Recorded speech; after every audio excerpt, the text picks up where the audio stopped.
Awesome. Cool. Well, welcome everybody to our first ever GAP meeting. So if you haven't met me yet, my name is Emily, although I'm pretty sure I have talked to all of you now at this point. But yeah, so GAP is going to be the GRFP application prep. So if you're interested in this or just want to know more, today is a great day for that. We will be hosting these meetings twice a week, 1 hour each session, Tuesdays and Thursdays from 4 to 5 p.m. Pacific time. And if those don't work every day, please just email us. We are recording, so that can be shared with you at a later time. So quick review of our agenda for today. We're going to do a brief intro to the fellows who are facilitating these. We'll also go into introducing the NSF GRFP. I'll go over a little bit more about GAP and what we are doing, what can you expect from us. And then we're just going to go into next steps and questions. So hopefully today will be a little on the shorter side. Unfortunately, today is going to be a little bit more lecture-y or just content driven. I promise that is not going to be every meeting. So yeah, so going into, sorry.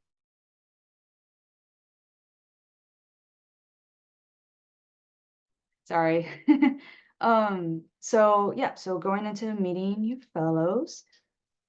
So as I said, I am Emily. I recently graduated with my bachelor's in environmental science and minor in statistics. I am a UROC alum as part of LSAMP as well as scholars. And I have applied to many things, as you can see here. Lexi is going to be your other writing fellow. If you haven't met her yet, she's amazing. She also did this application and is co-facilitating these with me. She just couldn't be here today, but she will be here on Thursday.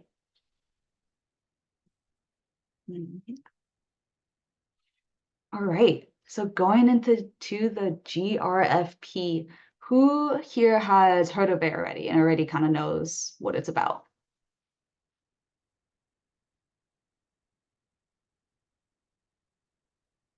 Nice, great. I love that. You guys are very ambitious, ready to go. For those who aren't as familiar, the NSF GRFP is a fellowship program, and this is a quote straight from the website, to help ensure the quality, vitality, and diversity of the scientific and engineering workforce of the United States.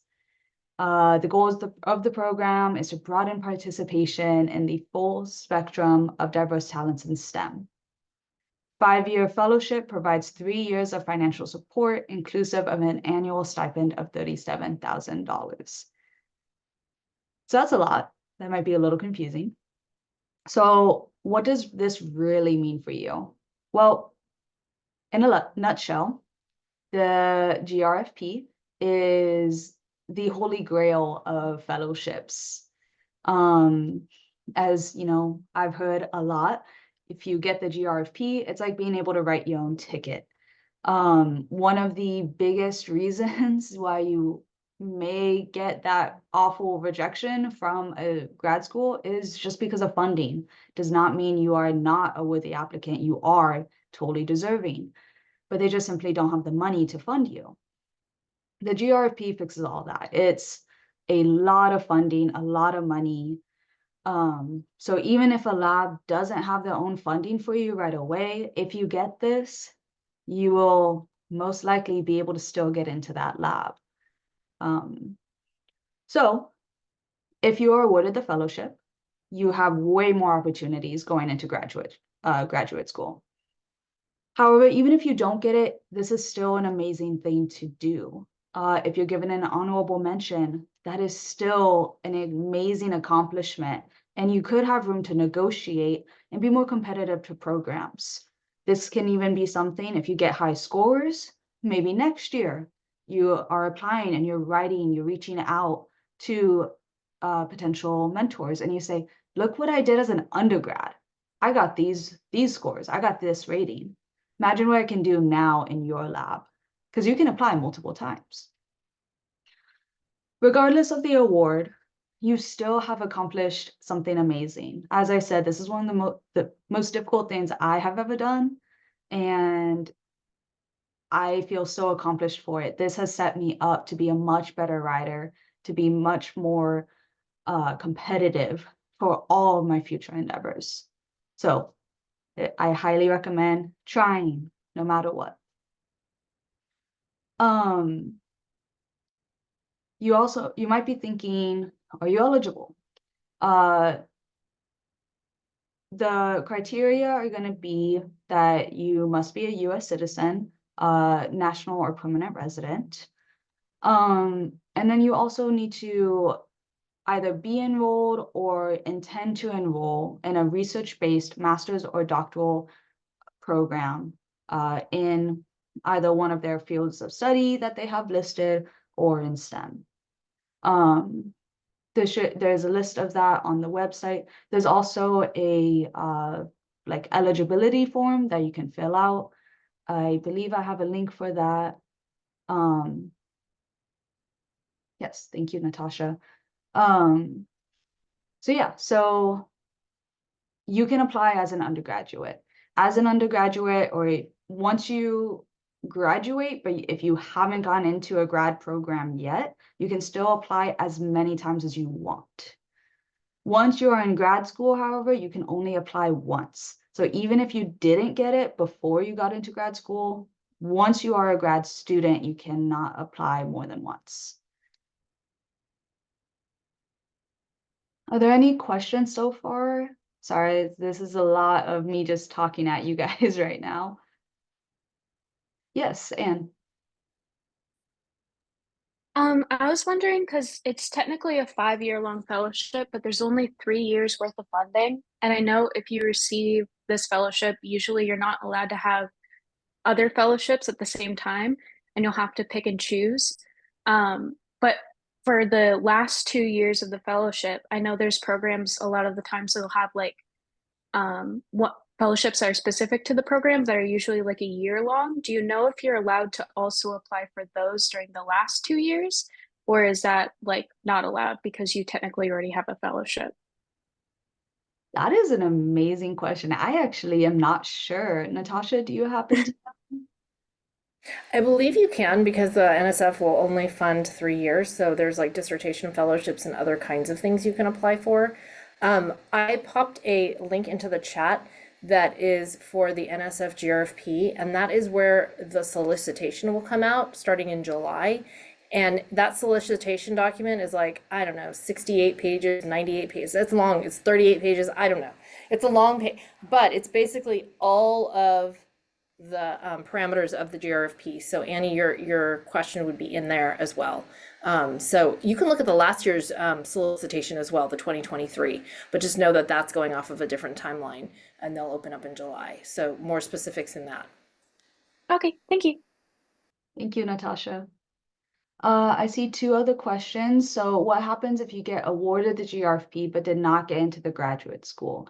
So because of the timing of these, it can, you might get the rejection from the grad school first. You can always try to appeal and say, hey, I have my own funding.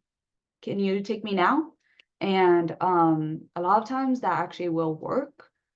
Otherwise, you will have to apply again. I don't believe it rolls over. Emily, can I just jump in really quick Yeah, and share some examples? So, for example, 2 years ago, one of the students didn't get into any of her programs, but then got the GRFP and then went back to the programs that she was actually that said no to her. And to Emily's really good point, it's not because their application wasn't good; it was because they just didn't have any funding, right? So she went back to her top choices and said, "Hey, now I have this fellowship. Will you take me?" And they were like, "Yes." So that you basically write your own ticket, right? You can go back to those programs that said no to you, and you can basically tell them that. And I have never heard of a student, and that's happened multiple times. I've never heard of a student saying no, that they won't take you because of that fellowship. If your application was strong enough to be accepted, like, or you know what I mean, accepted if you had funding, then chances are you're probably going to be in because you bring your own funding with you. yeah, I was just about to ask, has that ever happened where you get the GRFP and you still get rejected, like, and they still say no, even if you have funding? Because I've never heard of that. Oh yeah, absolutely. It's happened to at least 3 or 4 of our scholars over the years. Wow, crazy. And they basically go back to their first choice and they're like, come on in. So that's Oh how that yeah, happens. I'm sorry. I meant, has that ever happened where they got the GRFP and the grad school still said no? Yes, it's possible. That can happen. Absolutely. Wow, I've never heard that. That'd be crazy. I'd be so sad.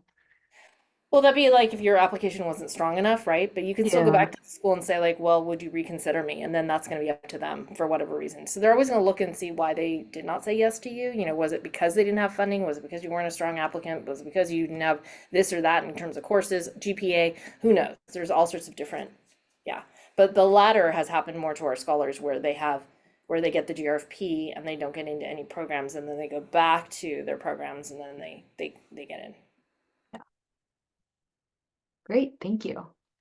So let's see, I see another question. If I applied to the GRFP, would I write that in my grad school application? Or if I get accepted, would I update the program I applied to? So it is great to keep in contact and keep the faculty that you are talking to at that grad school updated. You should already be in contact with them anyway, you know, emailing them, asking them about their lab, setting up informational interviews. So that is an amazing thing to bring up so that they know that you are looking to do that. When I applied to grad school, I don't believe I included, you know, the GRFP in my specific writing, but I did attach the documents for sure. Because there will be a section where, you know, I can attach additional materials. And so I added my GRFP application to that, so that they could review it themselves. But I would definitely keep the faculty you're interested in working with, keep them updated for sure.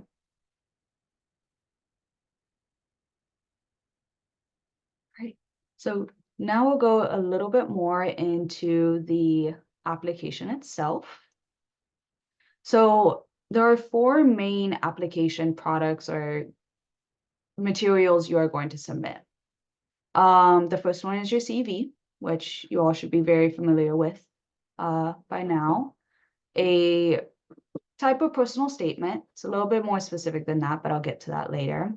A graduate research plan and letters of recommendation. So a little bit on the process. Or sometime in July, I could not find the exact date when I was making the slides, but I believe it's later July, the application will open. You will work on your products all summer long, hopefully, and then look to submit sometime in October.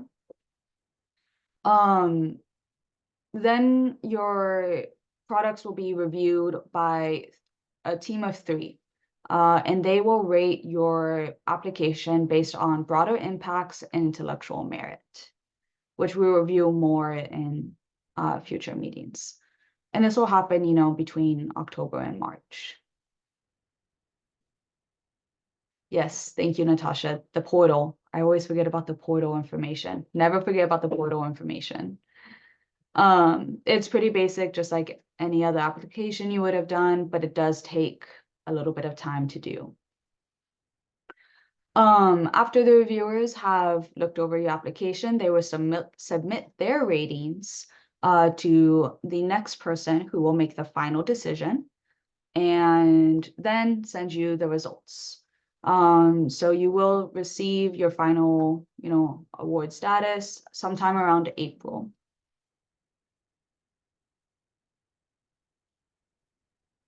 So we did want to include a little disclaimer just really fast in this. I know I'm probably going to sound like a broken record player, but this is an incredibly competitive application. And no matter what your status is by the end of that process, please know it is not an indication on you or your potential in your career. They get, I don't even know how many applications every year, thousands. So it's a very competitive program, and I would not try to not let yeah, thank you, Natasha. 12,000 to 16,000 applications per year. So you are all very worthy and very capable. So do not let this application make you think otherwise.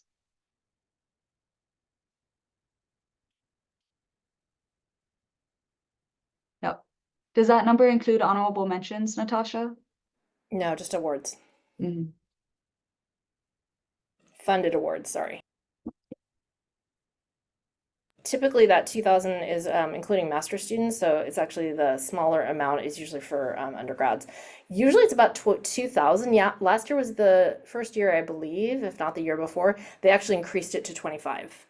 So that was actually nice to see a bigger yield of awards given. So that was kind of cool. So hopefully we'll see what they do this year when the solicitation opens.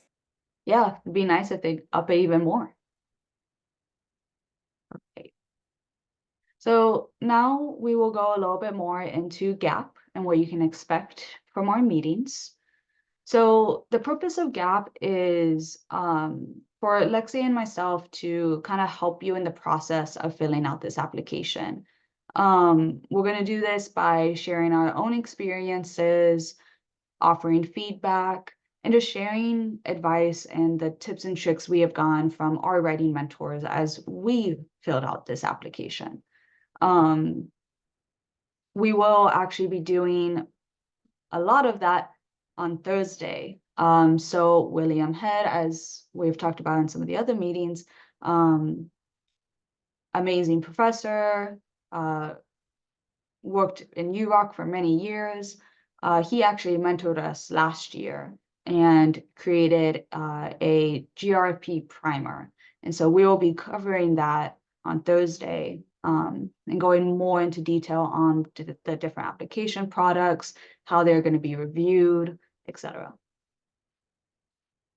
In the GAP meetings, we do have a couple of expectations, and this goes for both ways.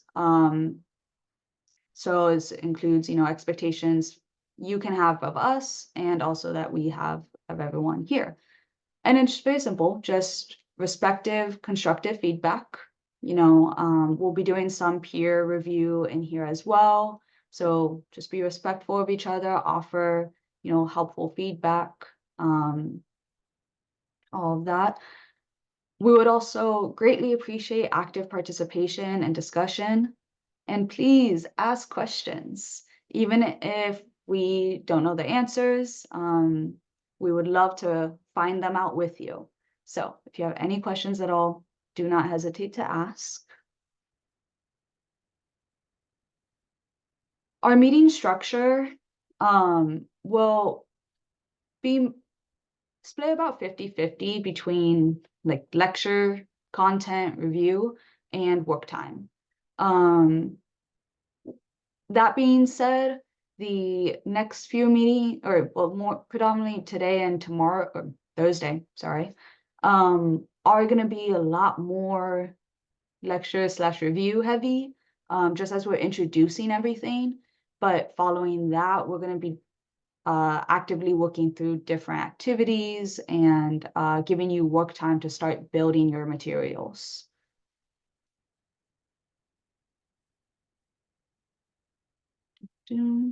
So this is just a general agenda.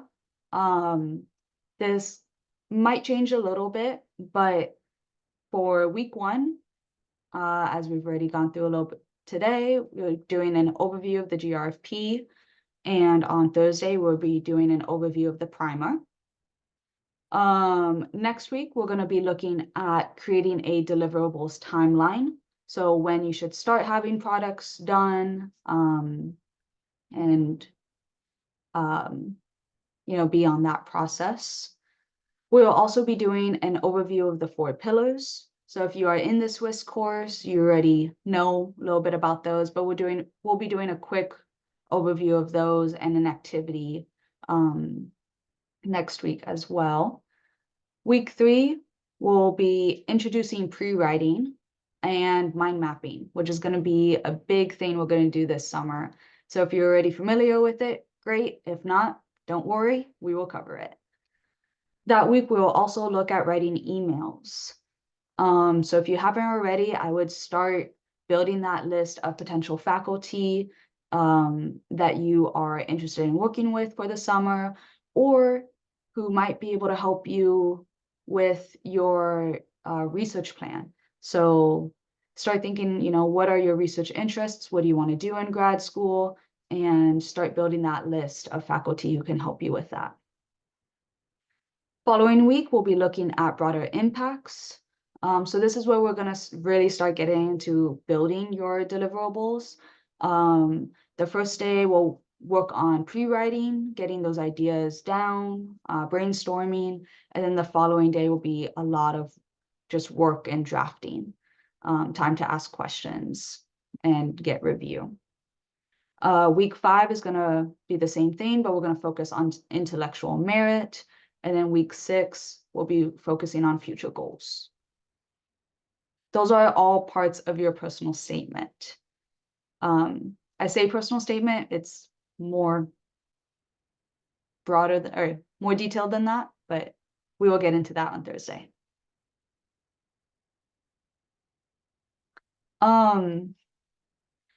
I'll skip a little bit of this for right now, just because it's only me. But please, if you ever have questions too about our experience building this application, especially we did this during REUs as well. So we were both in 40-hour, research experiences, and it was a lot. It was difficult. It was challenging. So if you ever want to talk about any of that, any challenges you're having, any questions, how to manage your time and make sure you can get this done, please do not hesitate to reach out. All right, take a quick pause. Are there any questions, comments, thoughts?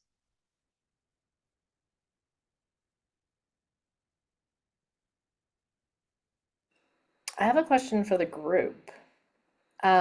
Because something you said, Emily, made me think about different programs that folks are in right now. It's oftentimes, if you're in a structured REU or on a campus, they might have some GRFP workshops over the summer. And so look for those if you're in a different on a different campus, or also if you're on a different campus, look at fellowship offices who often do a lot of this work as well, especially over the summer to prep students, because this is the time, as Emily's mentioning, to work on the application, because once fall hits, it's a very, very busy time, and it's better to have 4 to 5 months to put together a pretty intensive application like this than 1 or 2. So yeah, that's definitely. That's how some other resources that you all might have access to. Yes, thank you, Natasha. That's actually reminds me of another point. When I was in this process, I was emailing grad students a lot, and I was talking to my research mentor that I had. She was amazing. I was fortunate. We had to do a lot of driving to the field. So there were lots of very long car drives where I could just ask questions. But getting her thoughts on it, hearing about her experience in applying for it, talking to grad students, getting their input was very, very helpful for me as well. So definitely recommend talking to those around you. Talk to your peers, talk to the grad students, talk to your faculty, talk to your mentors. They even might know someone who would be a perfect grad school mentor for you.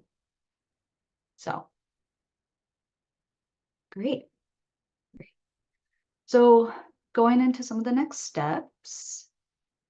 So next meeting, we will be reviewing the GRFP primer, like I said. We'll go over a lot more detail about the specific products and like I said, the review of those, so the broader impacts and the intellectual merit. Yeah. And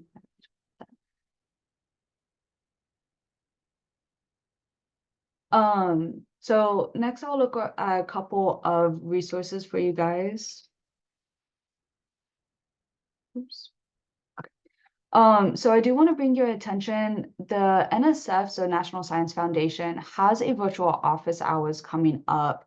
I believe that's in July 18th.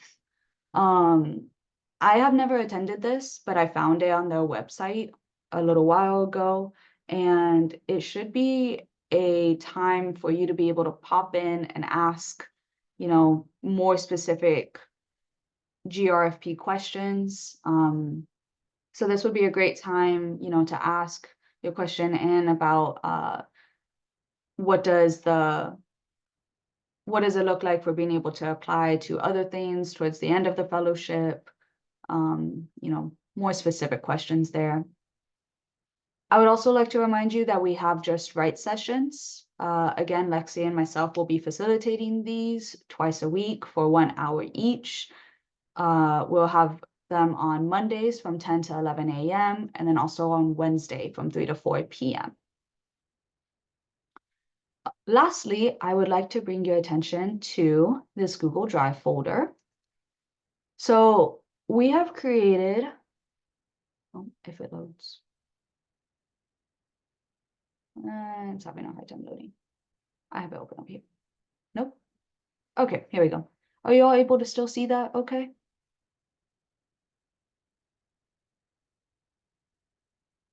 No. Yes, you can all see my screen. Okay, awesome.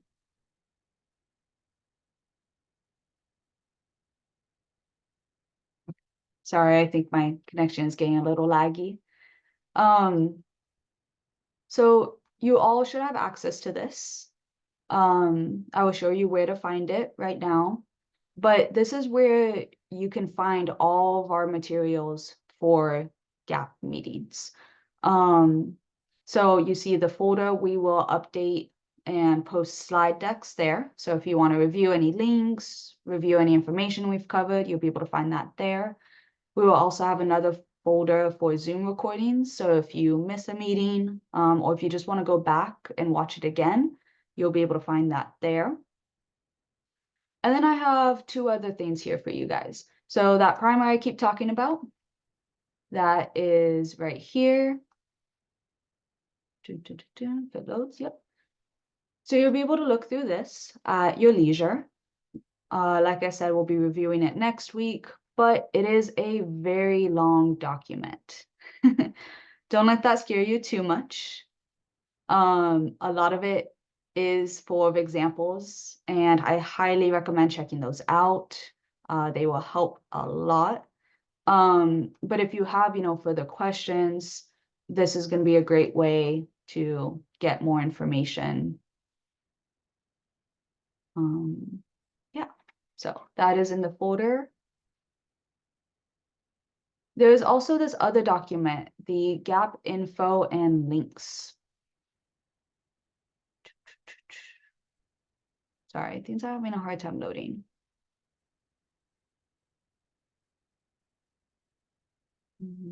Oh, there we go. Maybe.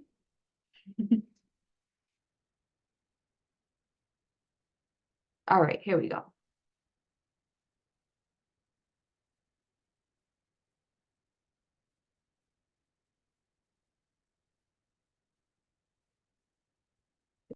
So this is just going to be another source for you to find additional information. You'll see our contact information here.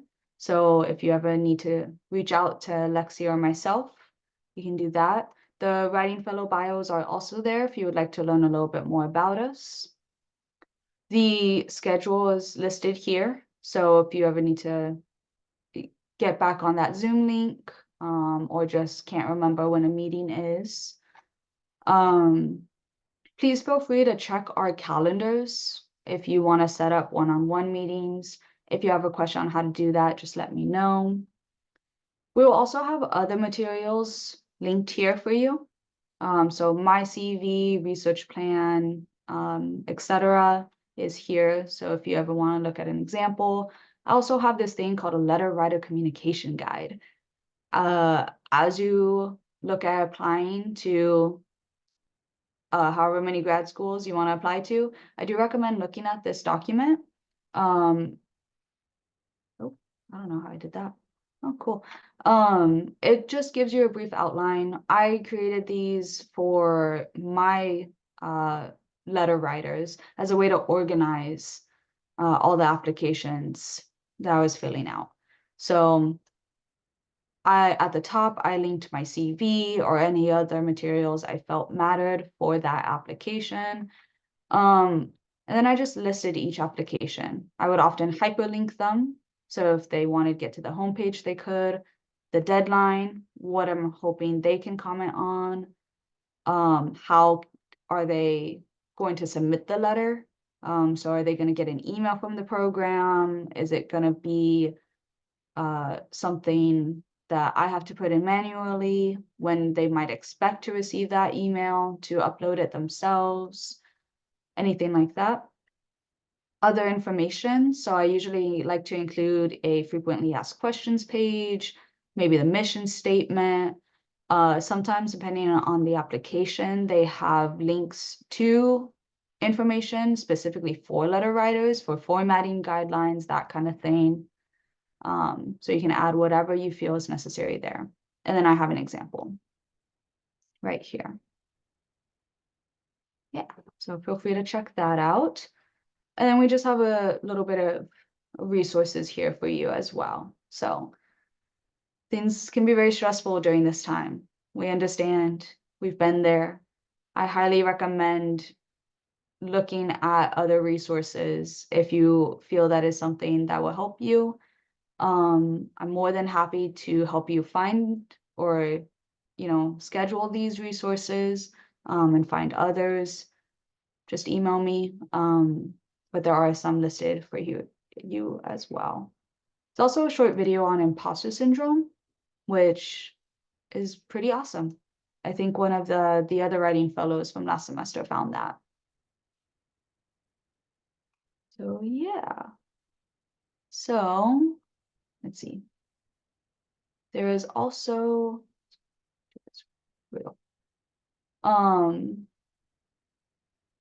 so you can get to all this info if you are in any of the UROC summer programs.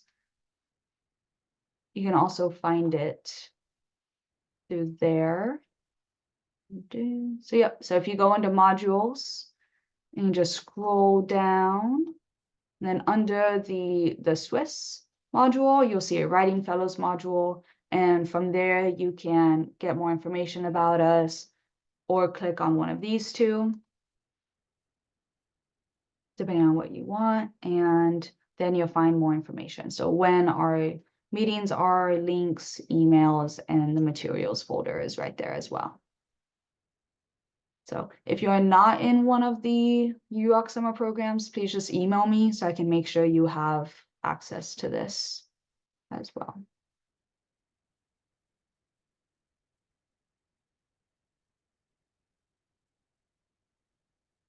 All right. Any questions on any of those resources?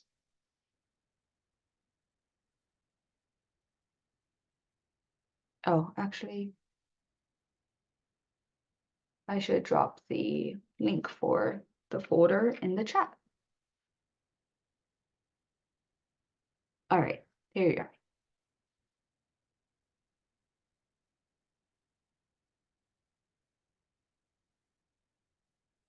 All right.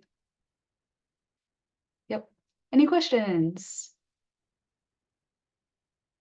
I apologize again. I know today was a lot of me talking. I promise they are not all like this. You will have more time to work on things, ask questions, and get started on those writing products.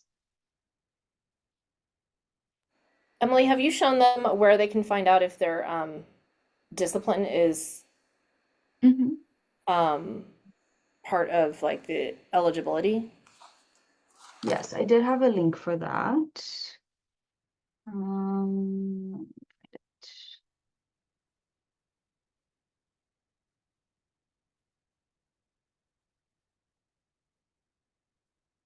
right. So this link should take you to the eligibility form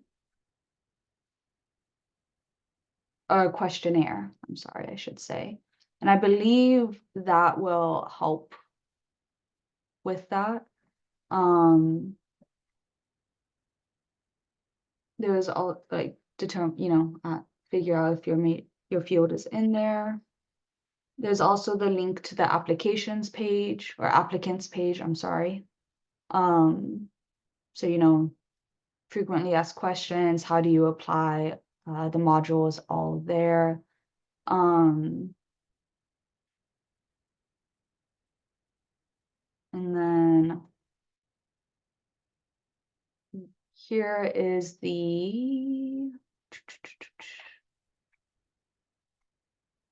I believe it's in this one, the solicitation, program solicitation. So that is still the 2023 one, but that should tell you if your field is in there. Let's see.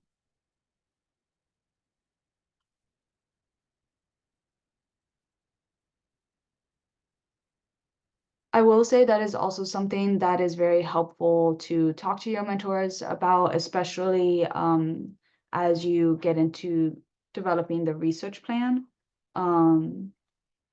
because they can help determine or help you determine which field you should apply to.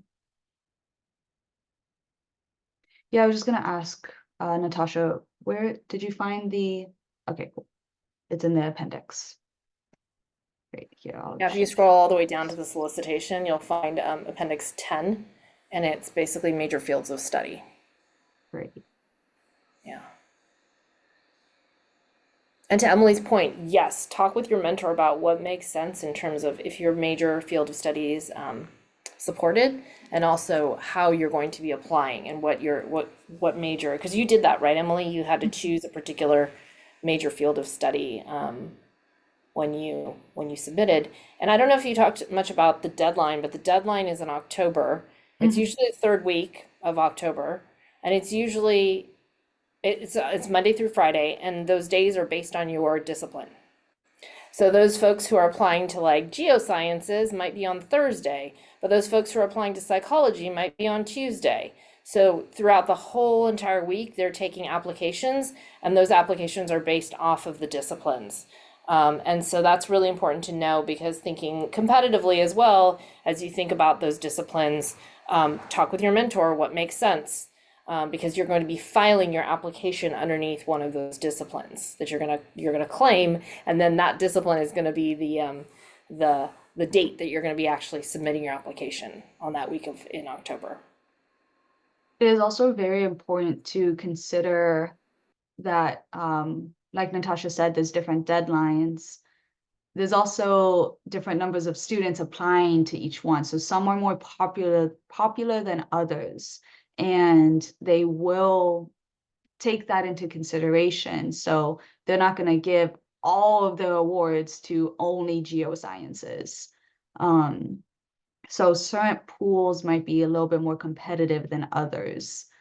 That doesn't mean, if you are in a very popular field or a very, for this application, that you don't have a shot. You do. Just things to keep in mind. So if you can get as specific as you can, that might help you more in the long run.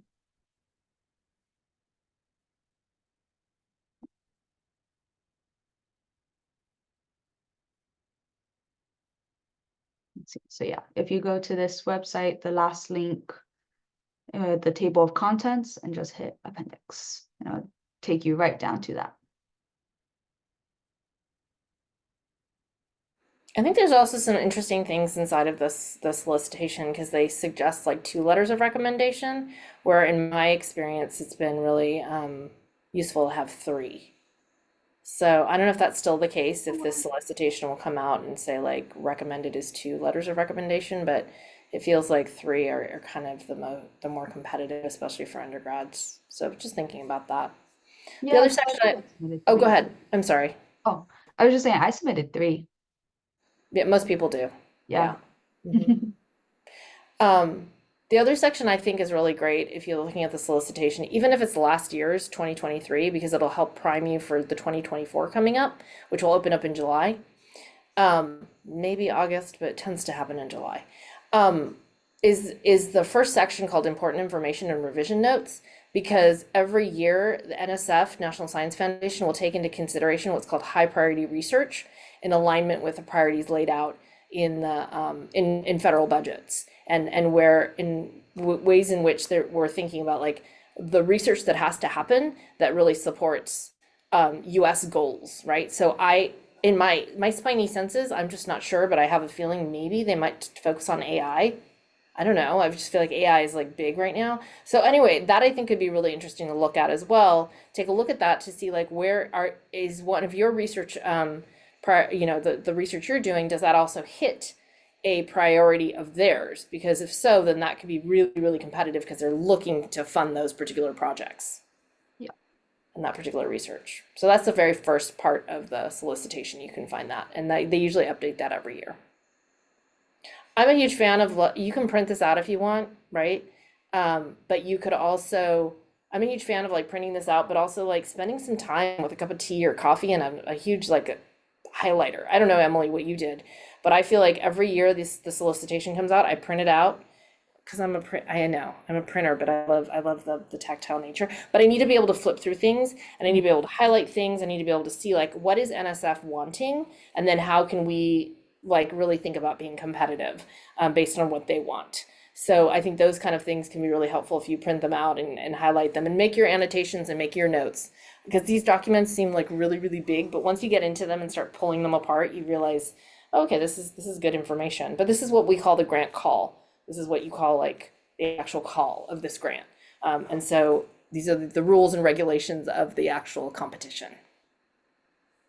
So everything that they say goes, and this is the document you're always looking at. So even though you've got the primer, and the primer is amazing, the primer is more of a supplemental guide to this national science solicitation. You always have to look at the solicitation to ask yourself, like what are they saying?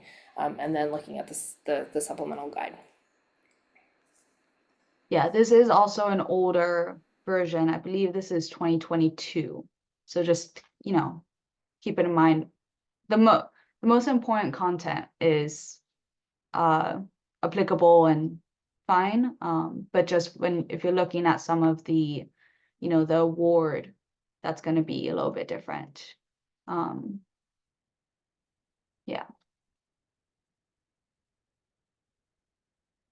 Yeah, I can show. This is, I believe, yeah, this is what the portal, some of it is gonna look like.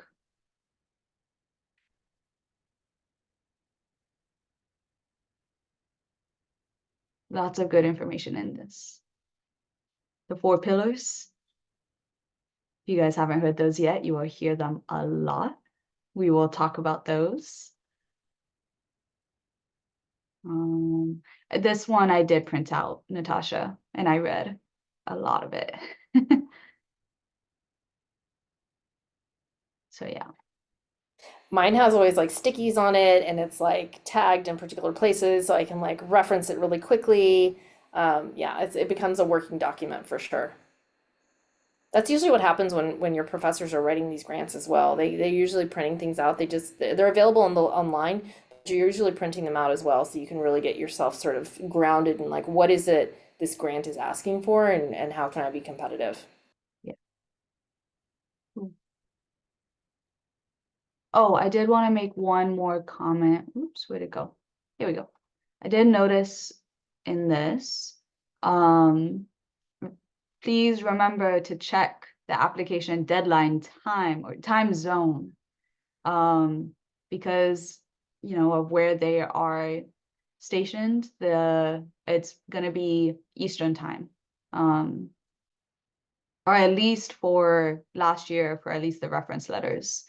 So make sure you're watching time zones.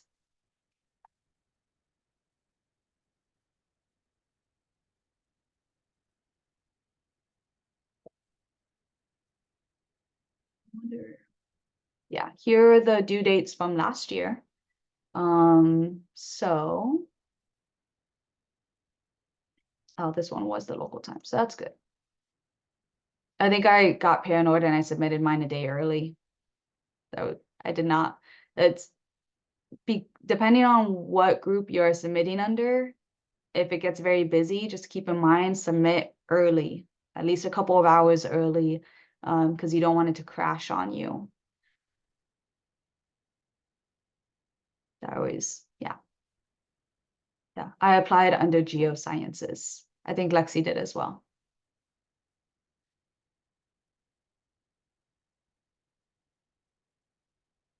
Yeah.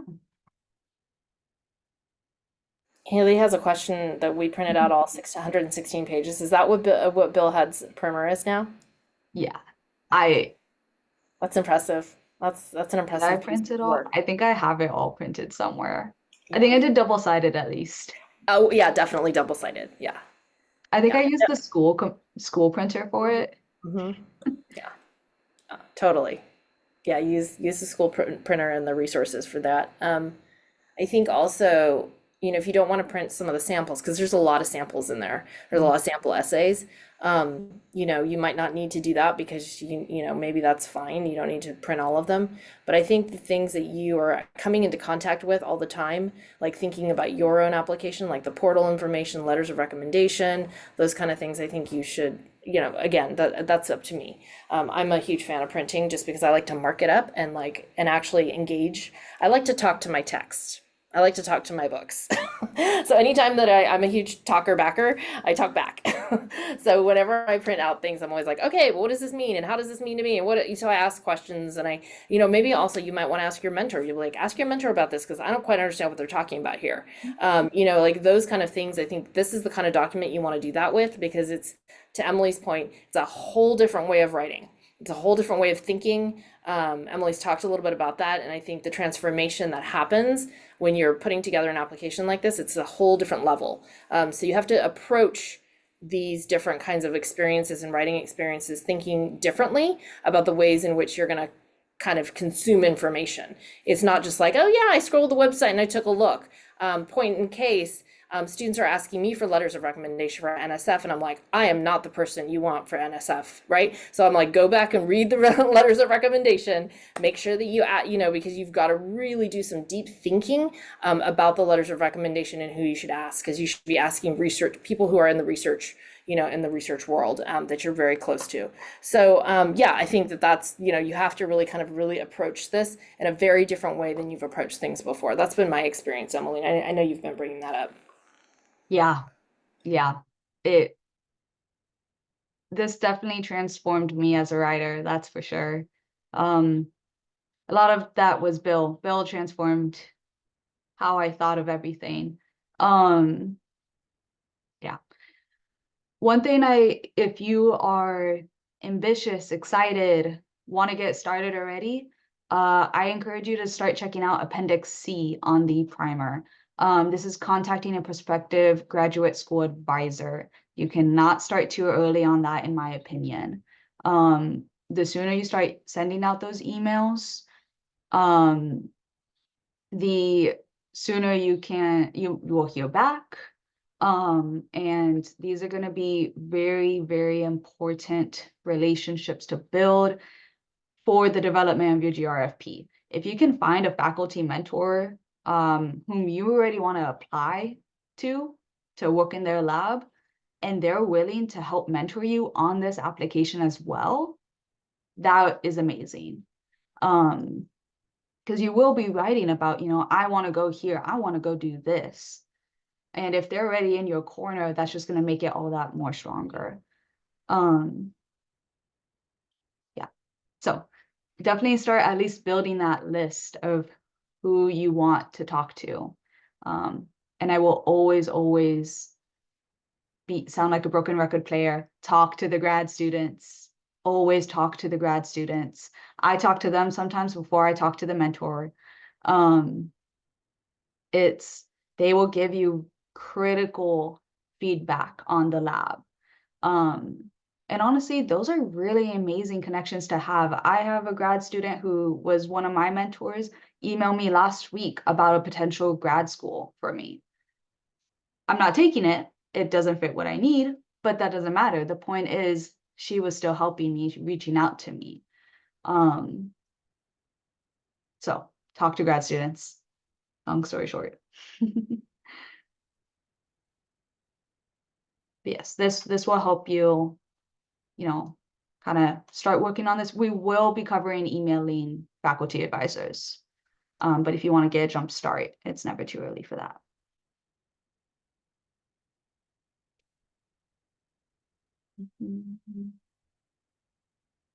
This is an example of one of the GRFP statements. So yes, I was calling it a personal statement. It's actually a personal relevant background and future goal statement. That is the full name of it. But don't worry, we will walk you through it. It looks way scarier than it is. And I would be happy to walk any of you through mine as well once we get started on building those.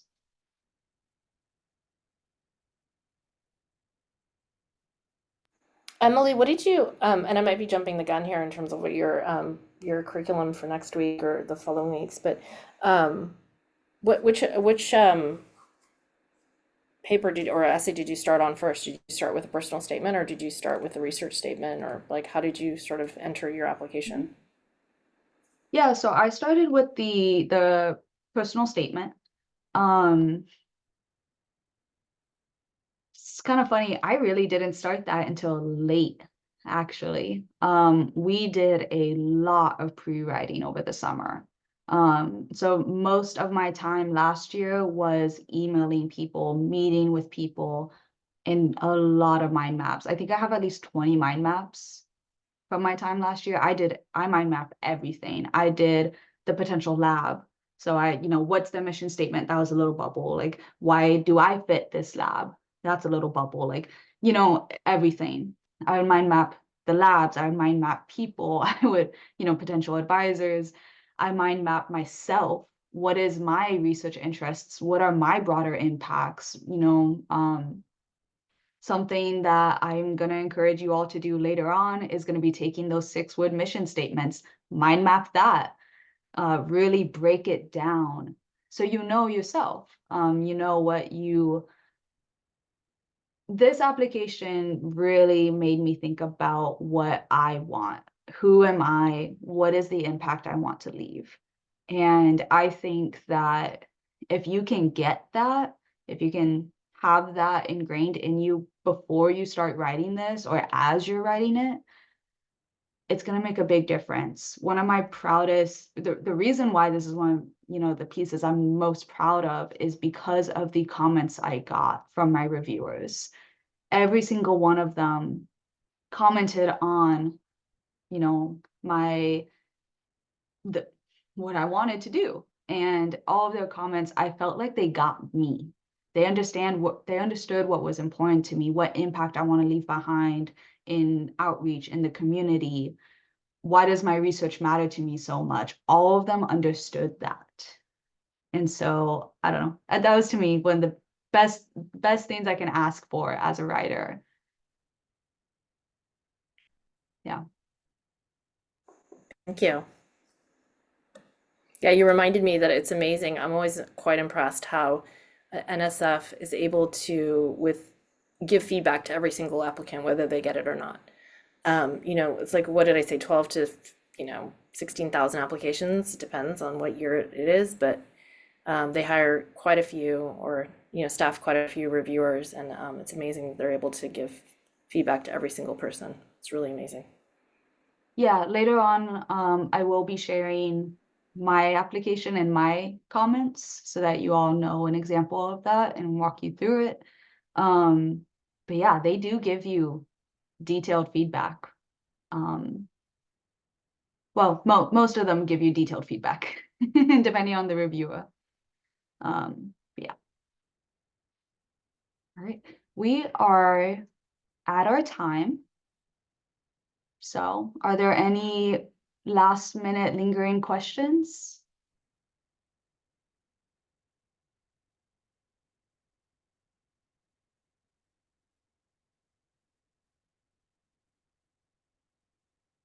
Yes, I do. Oh, okay. Yes, I do have examples of emails I have sent to grad students. I will, let's see, I'm not entirely sure where one is right now, but I will make sure I have a draft of that and I will put it in the materials on the document that I shared earlier, which let me drop one more link on that. Oh, Natasha, did you share that link? Which one? The gap info document. Yeah, here I can share that. I will make sure to put that under the materials so you can review it later. But if you want to get a jump start on it, please feel free to email me as well.